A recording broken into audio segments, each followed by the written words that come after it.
नमस्कार दोस्तों, पिछले वीडियो में हम लोग पढ़े थे function of blood and RBC erythrocyte, और उसमें भी थोड़ा बहुत चर्चा हम लोग किए थे ल्यूकोसाइट्स के ऊपर। तो ल्यूकोसाइट्स, ल्यूकोज मतलब होता है वाइट एंड साइटोज मीन्स होता है सेल। ठीक है, तो हम लोग अब ल्यूकोसाइट्स के कैसे आइडेंटिफाई करेंगे। तो ल्यूकोसाइट क्या है कि ग्रुप ऑफ न्यूक्लिएटेड सेल्स हैं।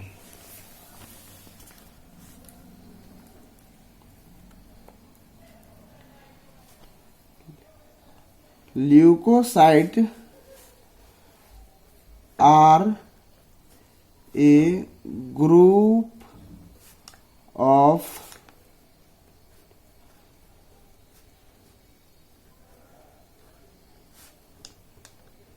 Nucleated sales.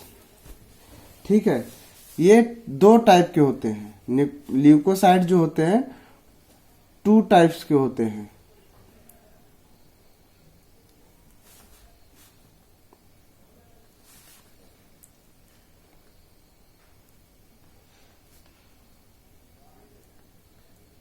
ल्यूकोसाइट्स, पहला है ग्रेनुलोसाइट,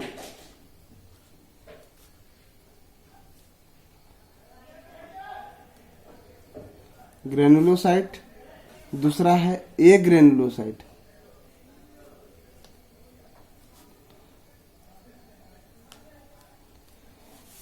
ग्रेनुलोसाइट और ए ग्रेनुलोसाइट। ग्रेनुलोसाइट में कौन कौन से सेल्स आएंगे?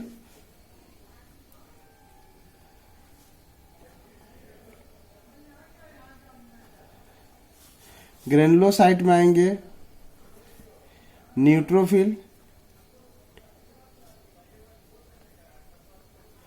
Neutrophils,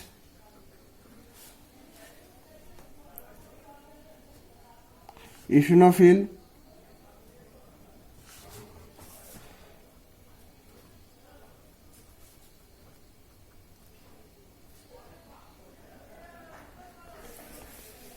basophils. ग्रेनुलोसाइट का मतलब होता है जिसमें ग्रेनुल्स, जिस सेल में ग्रेनुल्स प्रेजेंट होते हैं उसे ग्रेनुलोसाइट बोलते हैं। जिसमें ग्रेनुल्स प्रेजेंट नहीं होते हैं उसे ए ग्रेनुलोसाइट कहते हैं। ठीक है, present in granules, present in granules. आप माइक्रोस्कोपिक स्टडी जब कीजिएगा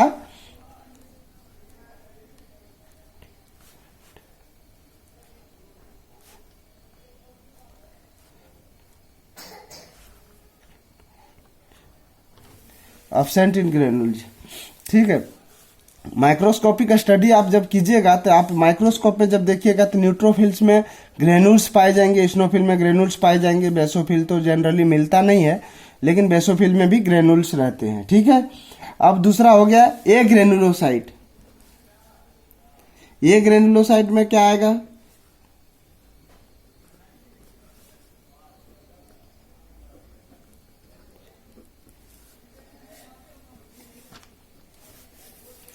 इसमें आएगा दोस्तों मोनोसाइट, मोनोसाइट, और दूसरा आएगा लिम्फोसाइट।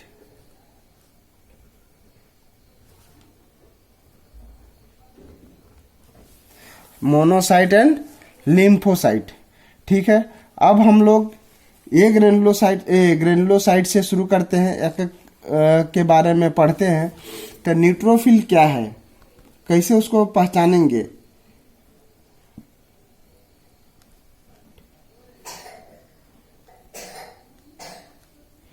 न्यूट्रोफिल्स, इसको पॉलीमॉर्फ भी बोलते हैं, पॉलीमॉर्फ्स बोलते हैं, पॉलीमॉर्फिक न्यूक्लियर सेल्स भी बोलते हैं, PMN, polymorphic nuclear cell, PMN.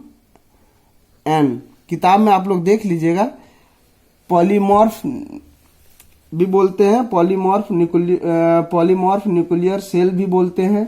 ठीक है, ये क्या बोलते हैं, फैगोसाइट्स भी बोल सकते हैं, क्योंकि ये इंजेक्शन ऑफ बैक्टीरिया को करता है। ठीक है, सब बैक्टीरिया को एक मतलब पचाने का, खाने का भी काम करता है। ठीक, अब न्यूट्रोफिल कि इसका जो मॉर्फोलॉजी होता है वो कैसा होता है। न्यूट्रोफिल जो है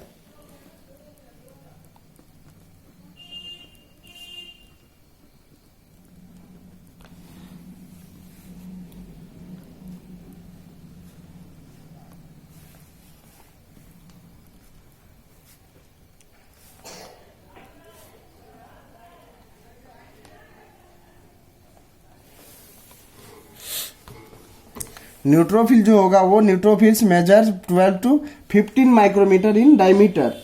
ये ब्लड में कितना होता है 50 to 70%।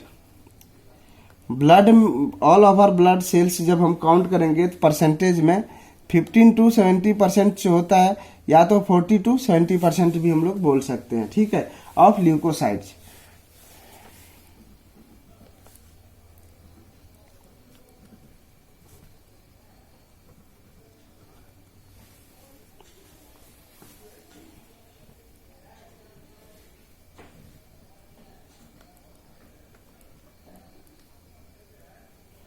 constitute 40 to 70% of leukocytes होता है। अब इसके साथ में ये 2 to 5 लोब्ड न्यूक्लियस होता है।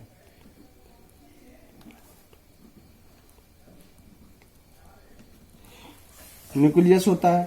साइटोप्लाज्म को ये क्या बोलते हैं, फाइन ग्रेन्यूल्स होगा।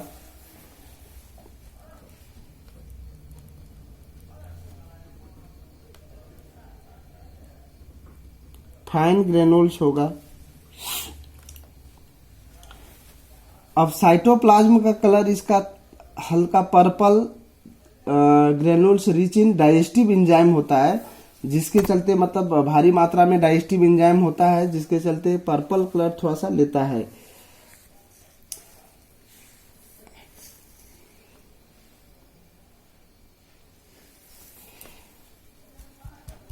और न्यूट्रोफिल का लाइफ स्पैन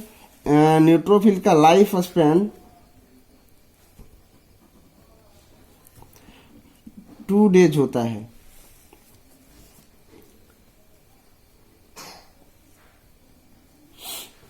और जहां भी कहीं इंजरी होता है तो ये बहुत तेजी से अपना मतलब ग्रोथ कर लेता है। और नॉर्मल वैल्यू इसका होगा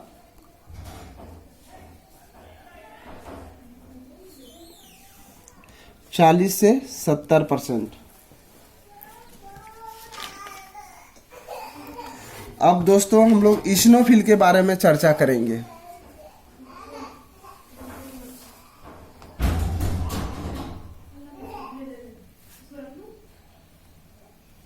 इस्नोफिल्स, लेकिन इसके स्ट्रक्चर के बारे में भी एक बार जानकारी ले लीजिए, क्योंकि आप लोग पिछले वीडियो यदि देखे होंगे तो उसमें बनाए थे।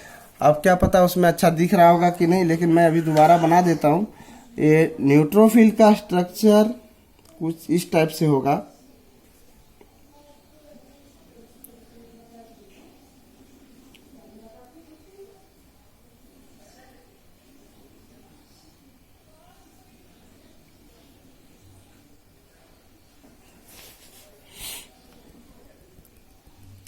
एकदम फाइन ग्रेन्यूल्स होता है इसमें।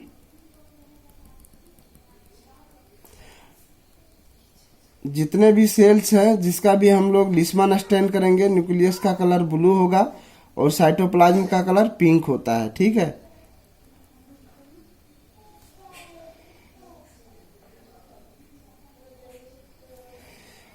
ये हो गया आपका ग्रेन्यूल्स।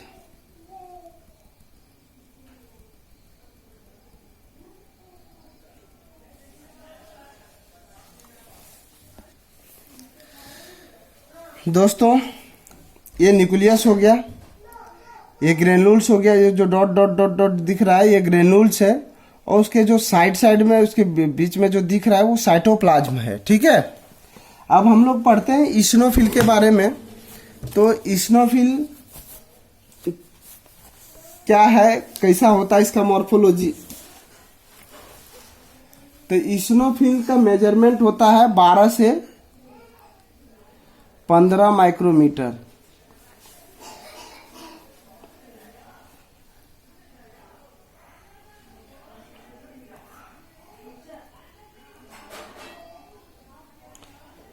माइक्रोमीटर इन डायमीटर होता है।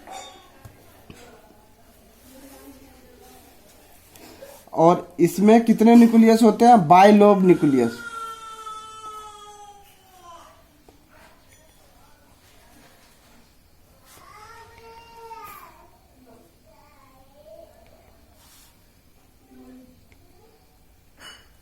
बाइलोब न्यूक्लियस होता है।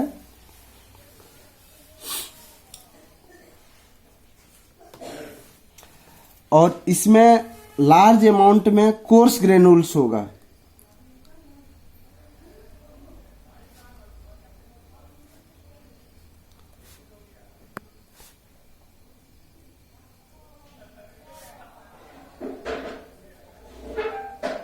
लार्ज अमाउंट में कोर्स ग्रेनुल्स होगा। और इसका कलर क्या होता है? Orange coloured granules. ग्रेनुल्स का कलर होगा ऑरेंज कलर।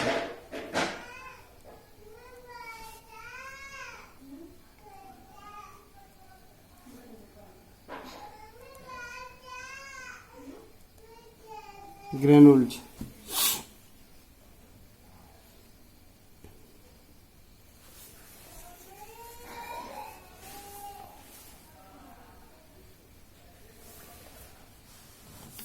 अब इसमें जो ग्रेनुल्स होते हैं वो ऑरेंज रेड क्यों होते हैं? जो इस्नोफिलिक ग्रेनुल्स का कलर रेड ऑरेंज होता है, उसका रीजन है कि क्रिस्टलिन मटेरियल होता है साइटोप्लाज्म में, जिसके चलते इस टाइप से कलर उसका लेता है। ठीक है, ये सब मतलब क्रिस्टलिन जो मटेरियल है, इसके बारे में कभी भी कंपटीशन में पूछा जा सकता है। दे डिस्ट्रॉय वार्म एंड फंगी। ये क्या करते हैं? फंगी और वार्म को डिस्ट्रॉय करते हैं।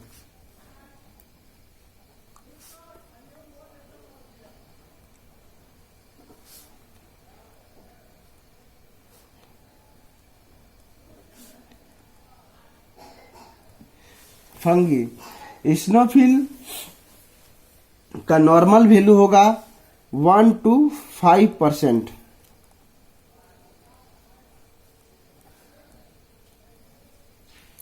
और ये जो है बढ़ता कब है भाई? एलर्जिक रिएक्शन यदि हो गया किसी तरह का, तो उस कंडीशन में ये अपने आप को बढ़ा लेता है। ठीक है, अब हम लोग पढ़ते हैं बेसोफिल।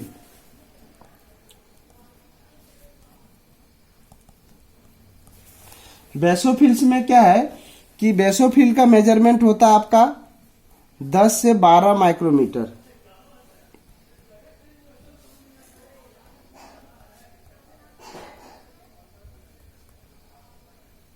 दस से 12 माइक्रोमीटर होता है।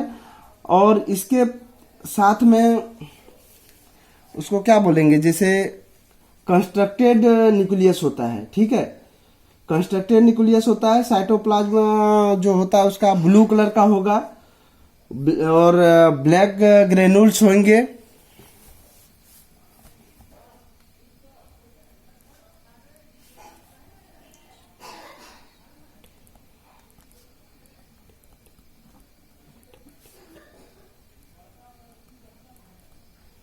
कंस्ट्रक्टेड, अरे यार, न्यूक्लियस, कंस्ट्रक्टेड न्यूक्लियस।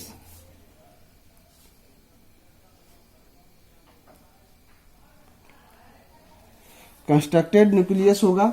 साइटोप्लाज्म जो होगा वो डार्क ब्लू होगा।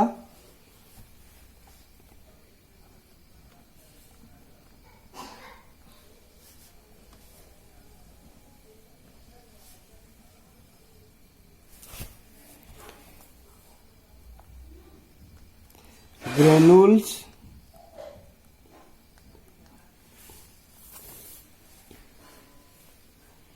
उसका कलर हो जाएगा आपका ब्लैक। अब इसमें क्या होता है? रिच अमाउंट में हिस्टामिन होता है। ठीक है, इसमें रिच अमाउंट में हिस्टामिन होता है। बेसोफिल किस कंडीशन में बढ़ता है? Inflammatory and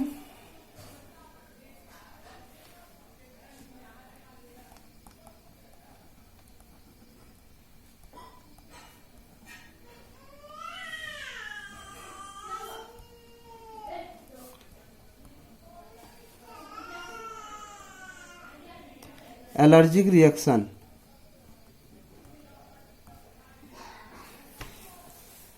inflammatory and allergic reactions में बढ़ जाएंगे। ठीक है, अब हम लोग नेक्स्ट पढ़ते हैं ए ग्रेनुलोसाइट। ए ग्रेनुलोसाइट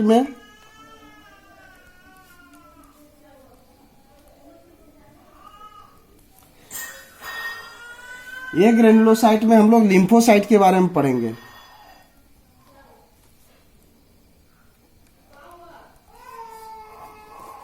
दोस्तों लिम्फोसाइट्स का जो साइज होता है वो 7 माइक्रोमीटर टू 10 माइक्रोमीटर भी होता है और 10 माइक्रोमीटर टू 14 माइक्रोमीटर होता है।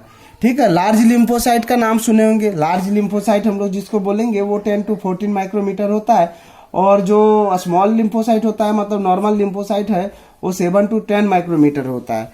तो लिम्फोसाइट का साइज जो होता है 7 टू 10 माइक्रोमीटर होता है और लार्ज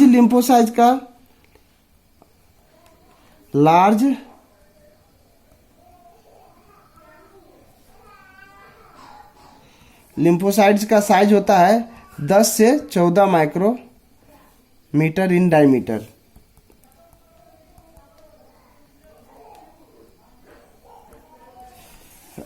ये 14 माइक्रोमीटर इन डायमीटर। अब इसमें क्या होगा, न्यूक्लियस होगा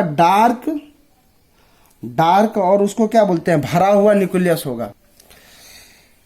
डार्क भरा हुआ न्यूक्लियस होगा, डार्क एंड क्या बोलते हैं उसको, राउंड न्यूक्लियस होगा।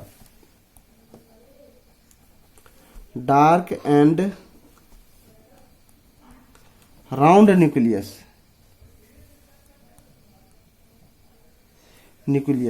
अब इसका शेप बताते हैं कैसा होगा।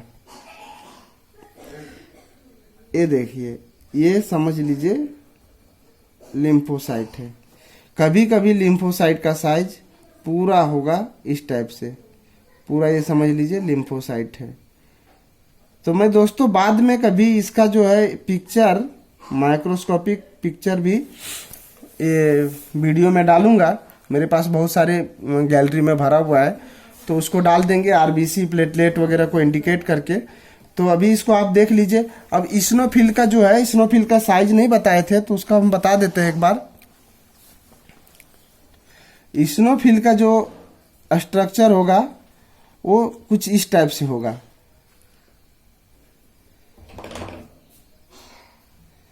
ठीक है, और इसमें ग्रेनुल्स जो होंगे वो मोटे मोटे ग्रेनुल्स होंगे।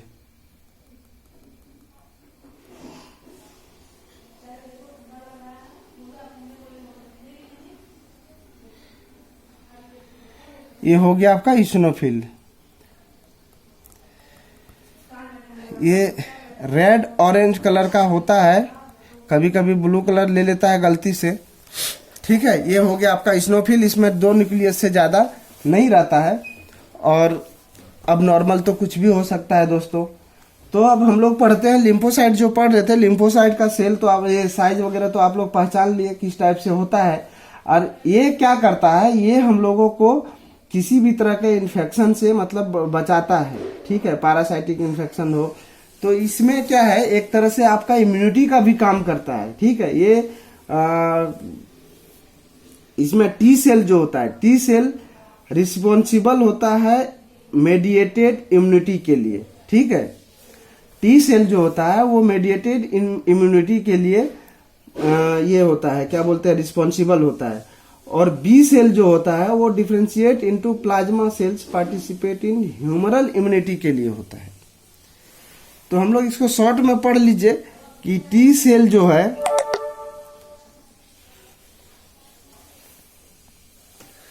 टी सेल वो मेडिएटेड इम्यूनिटी के लिए है।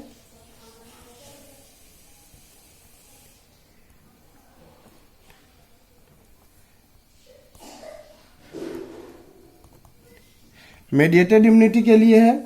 और बी सेल जो है वो होता है आपका ह्यूमरल इम्यूनिटी के लिए।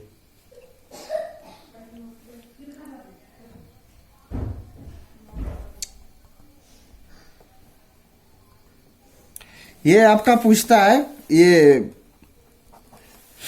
क्या बोलते हैं, कंपटीशन एग्जाम वगैरह में ये पूछता है टी सेल और बी सेल का फंक्शन, एनके सेल के बारे में पूछता है। तो एनके सेल जो होता है वो एंटीजन स्पेसिफिक होता है, एंटीजन स्पेसिफिक होता है। एनके सेल का होता है नेचुरल किलर सेल्स, ये related to T cell but display no antigen specificity. ठीक है, ये एंटीजन स्पेसिफिसिटी के लिए नहीं होता है। ठीक है, the cell are active against cancer cell and visually infected cell. ये कैंसर सेल से के अगेंस्ट, मतलब अगेंस्ट भी आता है, और कोई भी तरह का इन्फेक्शन हो तो ये बढ़ता है। ठीक है, तो नॉर्मल इसका वैल्यू होगा आपका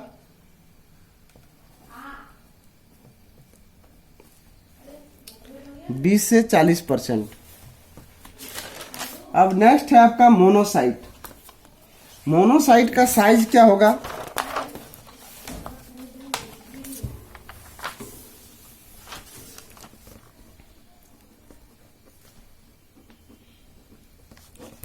मोनोसाइट का साइज होता है दोस्तों इसमें 12 से 20 माइक्रोमीटर, सबसे बड़ा सेल होता है ये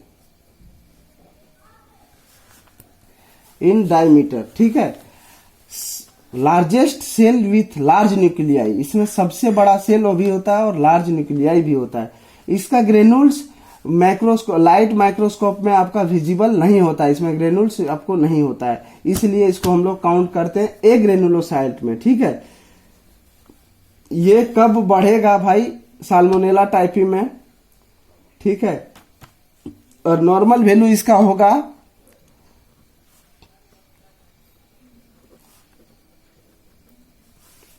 नॉर्मल वैल्यू होगा 2 to 8%।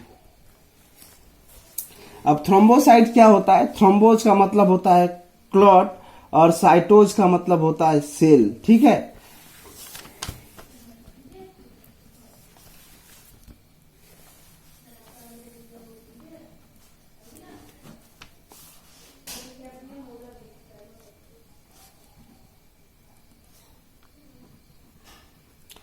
जिसको हम लोग बोलते हैं प्लेटलेट।